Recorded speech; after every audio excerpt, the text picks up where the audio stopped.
Have you ever felt that quiet sting in your chest when someone else succeeds? A colleague gets promoted, a friend posts photos from a perfect vacation, someone your age suddenly becomes wildly successful, and for a brief moment, their victory feels like your loss. Envy is a strange emotion. Anger at least gives you a sense of power. Pleasure gives you enjoyment. But envy gives you nothing. No satisfaction, no relief. Only a quiet corrosion that eats away at your peace. The Stoics understood this with brutal clarity. To them, envy was like drinking poison and hoping the other person would die. But if envy is poison, a deeper question emerges. Why do we keep drinking it? Here at Stoic Lighthouse, we don't chase quick fixes or empty promises. We seek clarity, direction, and inner calm in a chaotic world. Today, we will dismantle envy piece by piece using the logic of Seneca, Epictetus, and Marcus Aurelios. And by the end of this reflection, you may discover something unexpected. Envy is not a moral failure. It is a thinking error. And like any error in thinking, it can be corrected. Number 1. Envy is a thinking error. The first step to overcoming envy is understanding what it actually is. Envy is not a monster hiding somewhere deep inside your personality. It is not a mysterious emotional curse that only affects certain people. From the Stoic perspective, envy is something much simpler.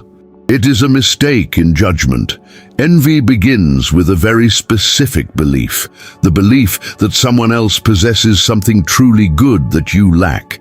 He has more money, therefore his life must be better. She is more famous, therefore she must be more valuable. But according to Stoic philosophy, this entire premise is flawed. Wealth, fame, and status are not true goods. In Stoic language, they belong to a category called indifference.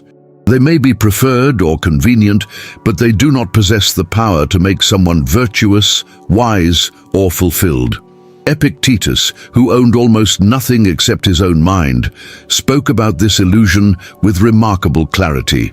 Epictetus warned, "Wise is the person who does not grieve for the things he does not have, but rejoices in the things he does." When you envy your neighbor's new car, something subtle happens inside your mind. You silently admit that a piece of metal and rubber holds more value than your own inner peace. You outsource your sense of worth to external objects. And once your value depends on external things, you will always live at the mercy of other people's lives. Modern society amplifies this illusion. The philosopher Alain de Botton explored this in his analysis of status anxiety. He observed that envy rarely targets people who are far removed from our lives. We do not envy ancient kings or distant billionaires. We envy the co-worker who started at the same company, the classmate who came from the same neighborhood, the friend who suddenly appears to be doing better. Alain de Botton explains, envy grows from proximity. We do not envy the Queen of England. We envy the colleague who sits 2 desks away. The Stoic response to this illusion is brutally simple. The only thing that determines the value of a human life is character. If someone has more wealth but less integrity, they are not a person to envy. They are a person to pity. Number 2, the full life test. Would you actually trade places? Envy behaves like a dishonest film editor. It cuts out only the highlights of someone else's life and compares them with the backstage of yours. You see the trophy but not the training, the success but not the sacrifice, the applause but not the private battles. Seneca understood this better than most. Living among the most powerful and envied people in Rome, he knew that the lives that looked glorious from the outside were often heavy from within. So he proposed a powerful mental exercise. When you feel envy towards someone, ask yourself a simple question. Would I accept their entire life? Not just the wealth, not just the recognition, the entire package. Would you take the millionaire's bank account if you also had to accept his sleepless nights, his fear of losing everything, the endless pressure, and the constant suspicion of others? Would you take the celebrity's fame if it meant losing privacy, living under constant judgment, and never knowing who truly cares about you? Seneca warned his students about this illusion. Seneca wrote, "Many who are called happy are miserable witnesses of their own fortune." Tim Ferriss echoes the same idea in modern terms. Tim Ferriss explains, "Never envy someone unless you are willing to trade lives with them 24 hours a day, 7 days a week. If you would not accept the full life, you have no reason to envy the highlights. If this way of seeing life is resonating with you, it's because you're not just looking for external answers. You're trying to live with more awareness. This channel exists for exactly that reason." Number 3. The scarcity lie that makes envy grow. At the center of envy, there is a hidden mathematical mistake. It is the belief that life is a zero-sum game, the idea that there is a limited supply of success, happiness, or recognition in the world. If someone else gets a large piece, there must be less left for you. This is the illusion of scarcity. From a Stoic perspective, this belief collapses quickly. The universe is abundant in the only thing that truly matters: virtue. Someone else's courage does not reduce your own. Someone else's wisdom does not make you less capable of learning. In fact, virtue spreads. A candle does not lose its flame by lighting another candle. The room simply becomes brighter. Marcus Aurelios often reminded himself of this when observing the people around him. Instead of feeling threatened by their strengths, he chose to study them. Marcus Aurelios reflected, "When you wake up in the morning, tell yourself, the people I deal with today will possess virtues I can learn from." For him, other people were not competitors. They were examples of human potential. Modern thinkers describe this same idea in different language. Stephen Covey called it the difference between a scarcity mindset and an abundance mindset. Stephen Covey explains, "People with a scarcity mentality see life as having only so much. People with an abundance mentality believe there is plenty for everyone. The success of someone near you does not reduce your chances in life. What truly damages you is allowing their success to steal your peace." Number 4. Sympatheia. Why envy becomes self-destruction.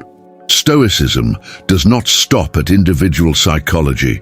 It goes further into a deeper idea about how human beings are connected. The Stoics believed in something called Sympatheia, the idea that all human beings are parts of a single living system.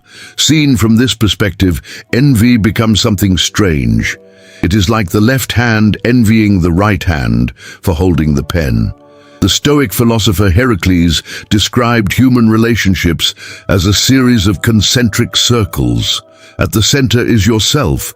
Around you are family, friends, strangers, and finally all of humanity. The goal of a wise life is to gradually pull people from the outer circles closer to the center. Envy does the opposite. It pushes people away. It turns someone who should be a companion into an imagined rival. Marcus Aurelios reminded himself of this constantly. Marcus Aurelios wrote, "What harms the hive harms the bee." When you secretly wish for someone else to fail, you are weakening the very system that you belong to. Modern thinkers have noticed the same dynamic.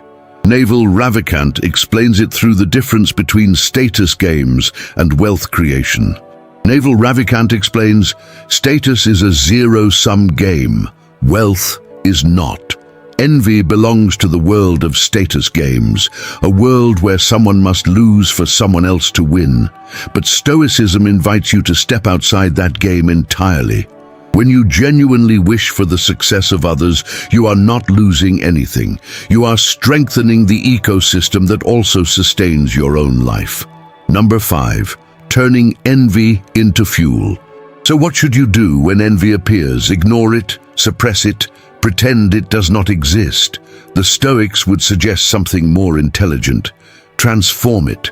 Envy, at its core, is a signal. It points towards something you desire, but believe you cannot have. Instead of looking at the other person with resentment, look with curiosity. Ask a different question. What did this person actually do to reach that position? What habits, sacrifices, and disciplines shaped their path? Now the person you envied becomes something else. A teacher. The founder of Stoicism, Zeno, did not envy the great thinkers before him. He studied them. He used their lives as examples of what was possible. This is the shift from envy to emulation. Robert Greene describes this transformation clearly. Robert Greene writes, "Envy is a sign of stagnation. Turn it into emulation and let the excellence of others inspire your own movement. When this shift happens, the poison disappears. The success of others stops being evidence of your inadequacy. It becomes a map showing what your potential could become." Envy is what happens when you start looking sideways in a race that was never meant to be shared.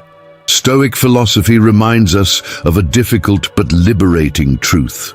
You are not competing with your neighbor, your colleague, or the stranger on the internet.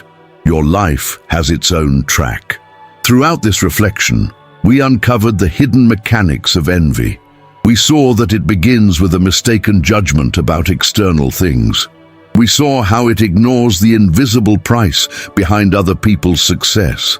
And we discovered that the same emotion that poisons the mind can also become a signal pointing toward your own potential. The Stoic solution is not to deny ambition. It is to redirect it. Instead of comparing your life with others, compare yourself with the person you were yesterday. That is the only competition that is fully under your control. Everything outside of that is noise.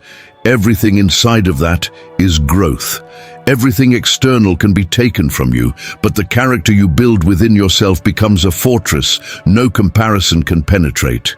If this reflection stayed with you, consider subscribing and continuing this journey with our community. Let Stoic Lighthouse guide you toward calm, clarity, and wisdom. In the next video, we will place one of the most influential thinkers of the modern world under the Stoic lens. His ideas shaped how millions understand the human mind. But from a Stoic perspective, an uncomfortable question emerges. Did he help humanity understand itself, or did he quietly turn us into prisoners of our past? Remember, those who are satisfied with their own character have no reason to envy the lives of others. Until the next video,